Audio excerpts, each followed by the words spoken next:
So our next speaker is Bjorn Reignen. He's the APAC Sustainability Program Manager for Cargill. I'll let him expand that acronym. Bjorn's role is that he leads the development of carbon insetting programs in Cargill's team. So really interesting to hear this insight. And before he was with Cargill, he worked in environmental protection in New Zealand and their health and safety roles, as well as Fonterra. Bjorn grew up in dairy country in New Zealand. We won't hold that against him, and has a BSc or Bachelor of Science in Massey University and a Master's at Lincoln. So just welcome Bjorn to the stage. Thanks. Thank you. I've been in the sort of climate space, greenhouse gas accounting for about over 20 years, I reckon, and there's been sort of cycles of measure it. You know, there was the early emissions reduction funds where governments were incentivising reductions, and that we've seen them come and go. I think about 3 or 4 times. But I'm really glad to be back in this space after spending some time in sort of health and safety. This is what I love doing. It's within agriculture, and I think now is also the time where emissions reductions and greenhouse gas accounting is here to stay. I think the ESG component for us as a company, I've worked for CSR, Fonterra, Boeing and Cargill, and it's taken any number of forms from reporting data to now I think a lot more generating action, and that's where Cargill's really put its money where its mouth is. So very pleased to be up here. Thank you for the opportunity. Just want to ask, does anyone know how many greenhouse gases there are? Probably heard about carbon dioxide. Anyone got a favourite?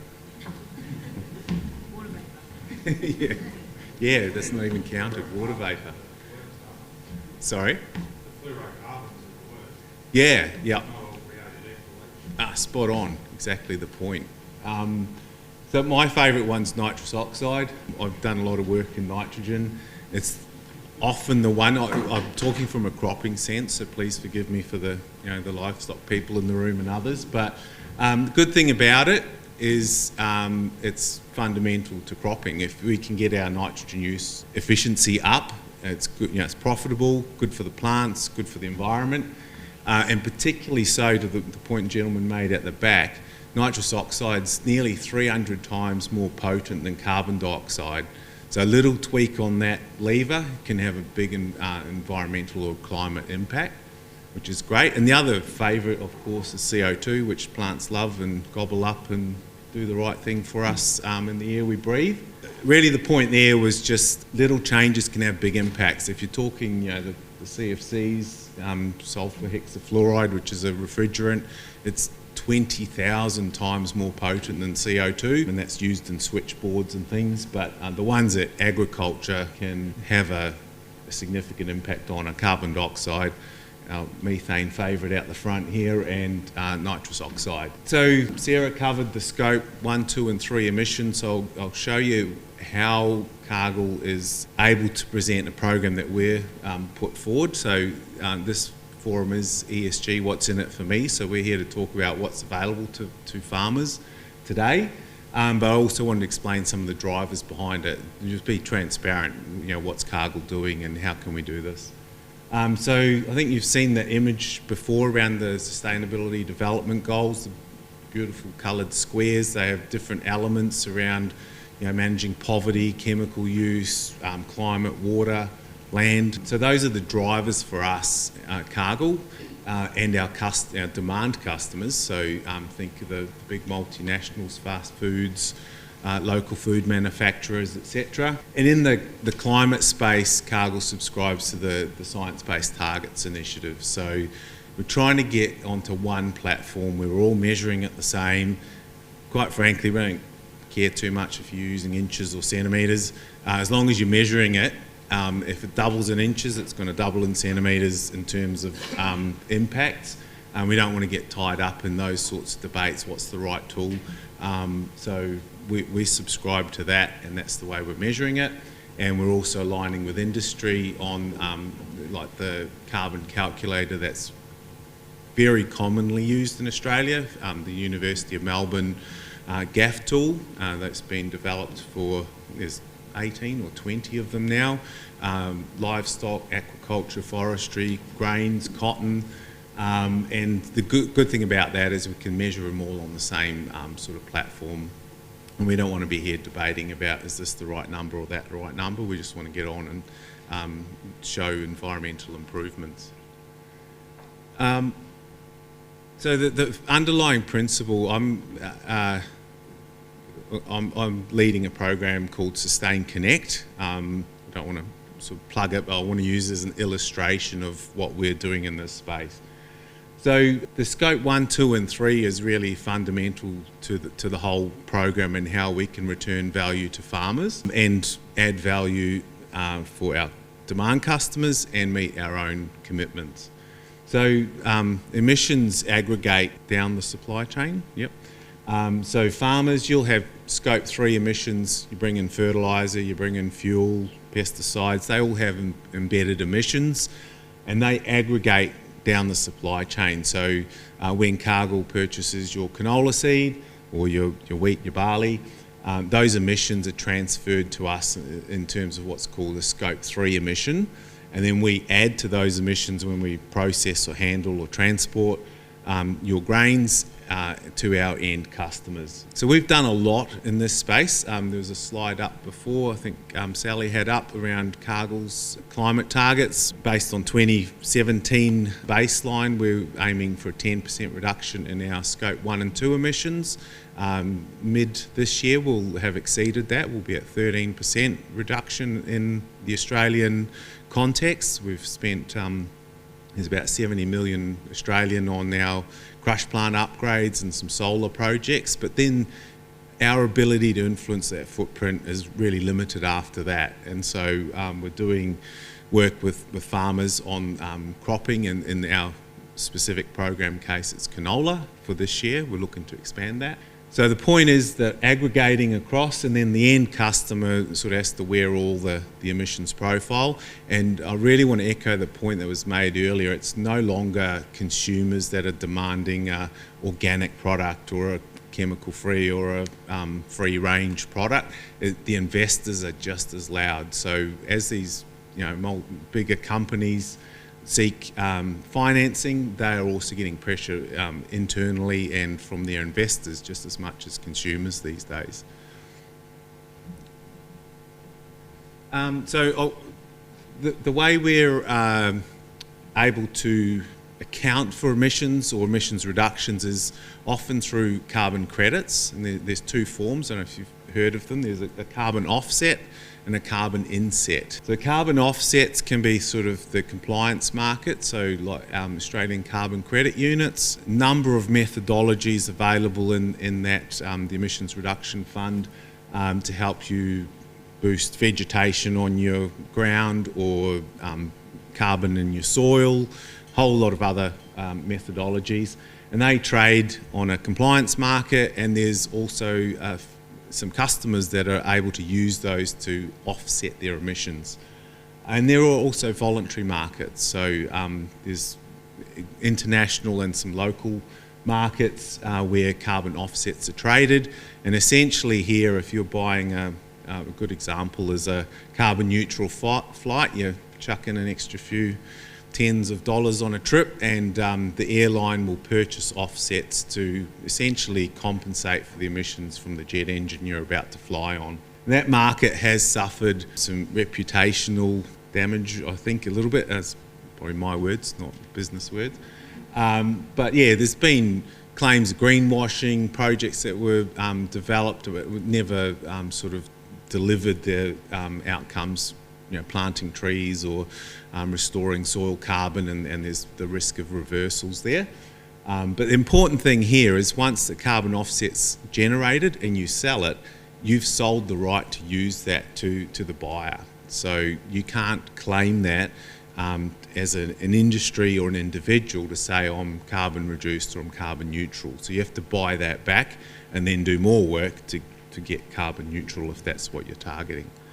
The alternative, or one alternative, is a carbon inset. And so this is really where we're seeing customers going down this path a lot more these days. And importantly here, the emissions reductions stay with the products. Only people who purchase your grain, your oilseed can participate in this type of program, and the emissions stay with the product.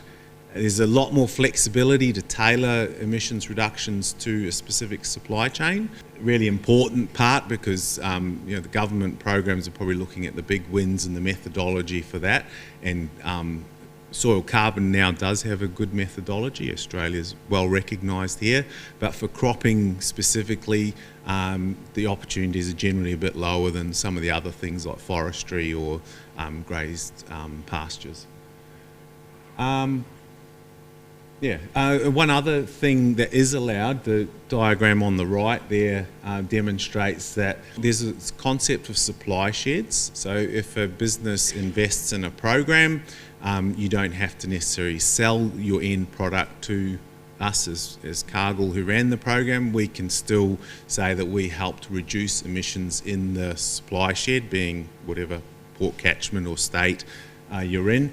And that's really important because we want to make sure that farmers can get a competitive price for their grain or oilseed on the day they choose to sell it. So you can go and talk to one of our competitors and sell your grain to them, and you're still getting market price.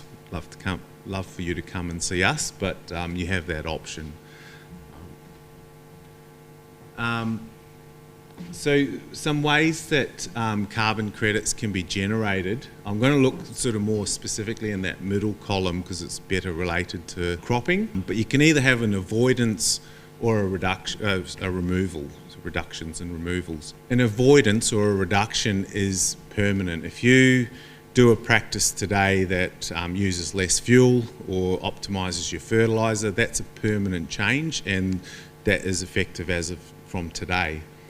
Removals, if you're putting carbon into a tree or into the soil, that has what's called a permanence to it, and so you have to make sure that that carbon stays or is sequestered in the soil or the tree for the duration of that period, and in some cases it could be 10, 25, or the purists probably say 1,000 years. And so that they have sort of different opportunity and also essentially a different cost to monitor and maintain those. So what's Cargill doing differently? There was a comment, some of you may have heard Richard Eckart's name mentioned. He spoke at Evoke Ag a couple of weeks ago in Perth, and he pointed out that of the 100 biggest economies in the world, 69 of them are companies.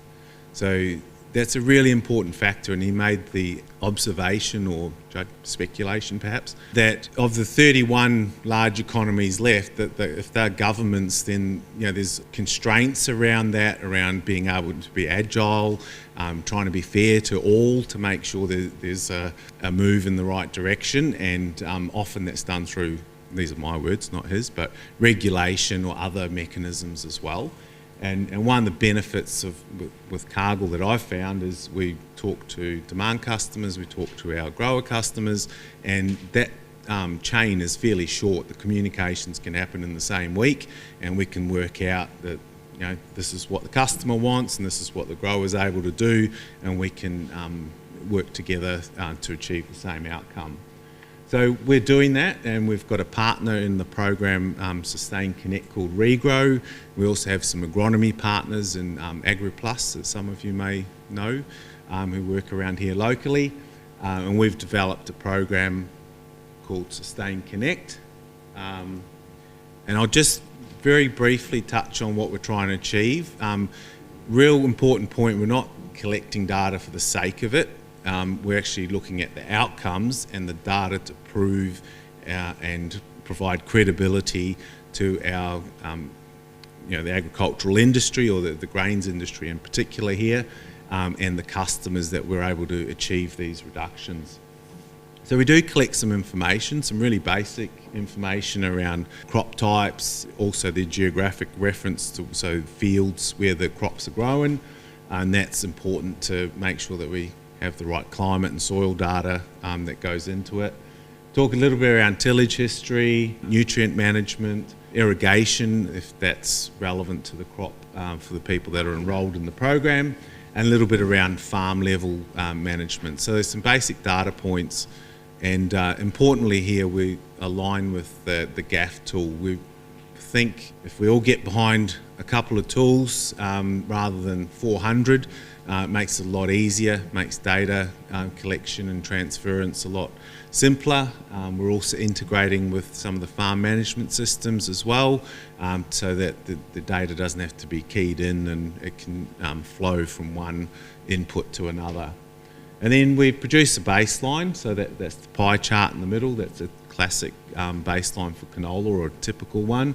The green wedge, 1 o'clock to 6 o'clock, the contribution of soil carbon, up or down. The little orange segment, sort of 6 o'clock to 8 o'clock's fuel and spraying, aerial spraying, and then the blue sort of 8 o'clock to 11 o'clock wedge is fertiliser, embedded energy in fertiliser. So you can see that's a huge part of the pie, and as I mentioned before, nitrogen in particular has a large impact on greenhouse gas footprint, and so being able to tweak that to not only optimise your nitrogen use efficiency, your profitability, will also, I think the comment Sarah made earlier, if you're farming well and efficiently, that's good for the environment, it's good for your community and your pocket as well. By implementing some interventions, so there's 8 sustainable farming practices. These are all focused around soil health. So some reduced cultivation, cover cropping, legumes, retaining stubble, or some nitrogen optimisation strategies.